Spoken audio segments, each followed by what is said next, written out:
There is a reason some men feel like outsiders their entire lives. It is not confidence. It is not social skills. It is not intelligence. Many of these men are sharp. They are warm. They are well-liked. But there is one moment that keeps happening. A room full of men. Everyone connects, and they can't. Psychologists finally have an answer for why, and it has nothing to do with personality. The reason is so ordinary most people never notice it. These men don't watch sports, and researchers say that one quiet difference can affect friendships. It can affect belonging. It can quietly reshape how a man sees himself. Not in a dramatic way, in a slow way. The kind you don't notice until you're already far from shore. Dr. Michael Kimmel spent years studying how men form bonds. What he found surprised even him. Sports is not entertainment for men. Sports is a social passport. It is one of the only spaces where men are allowed to feel things openly, to hug strangers, to cry without explanation, to belong without resume. Opt out of that ritual, and you don't just miss the game. You miss the entire language. Think about a man named Frank, intelligent, warm, the kind of person people like immediately. But at every office gathering, at every family cookout, at every neighborhood barbecue, Frank found himself at the edge of the circle.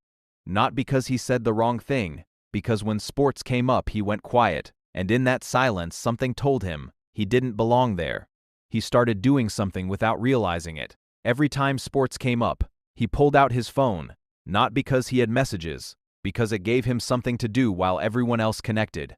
He did this for years, and it became automatic, a rehearsed exit from a conversation he never learned to enter. Psychologists discovered something surprising. We build identity through groups, through belonging, through shared language, through tribes. Henry Tajfel developed social identity theory in 1971. His research showed that humans build their sense of self through group membership, not through who they are alone, but through who they belong to together. For men in Western culture, sports is one of the most powerful in-group markers that exists. When you share that identity, you get access to trust, warmth, ease. When you don't, the group registers you as uncertain, not dangerous, just undefined. And undefined is its own kind of lonely. Here is what no one explains about this dynamic. The shame doesn't come from missing the sport. The shame comes from the story you attach to it. Most men in this situation don't think, I just have different interests. They think, there is something wrong with me as a man. That is not a small distinction. That is the difference between a preference and a wound. There is a second kind of man this happens to. Call him James. James watched sports growing up. He even enjoyed some of it. But somewhere in his 20s, he stopped following it. The score stopped mattering. The teams stopped feeling relevant. What he didn't expect was that when the conversation came up in rooms full of men, he felt just as lost as someone who never watched at all. The passport had expired, and no one told him he needed to renew it. Researcher Brené Brown found that shame thrives in silence and secrecy. It loses power the moment it is named out loud. But here is the trap. The very space where this shame lives, male social gatherings, is the exact space where naming it is most forbidden. You cannot say in a group of men, I feel excluded because I don't follow football. The sentence becomes proof of the thing you're trying to hide. So the shame stays underground, and it starts running decisions you don't notice. Dr. Matthew Lieberman at UCLA found that social exclusion activates the same neural pathways as physical pain. Your brain does not categorize rejection as metaphor. It registers it as threat, which means every time you stood at the edge of that circle, your nervous system was not just uncomfortable, it was in low-grade distress.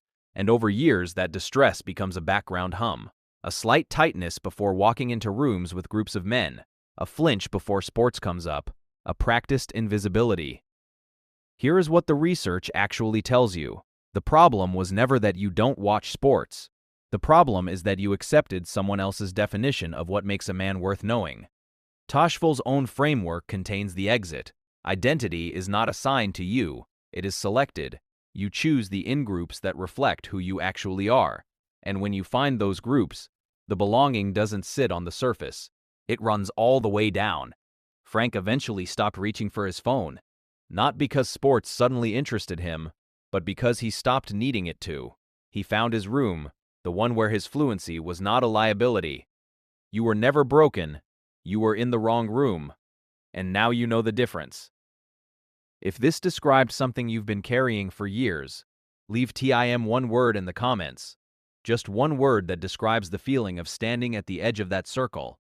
And if someone in your life has felt this their whole life without knowing why, send them this video. They already know which room you mean.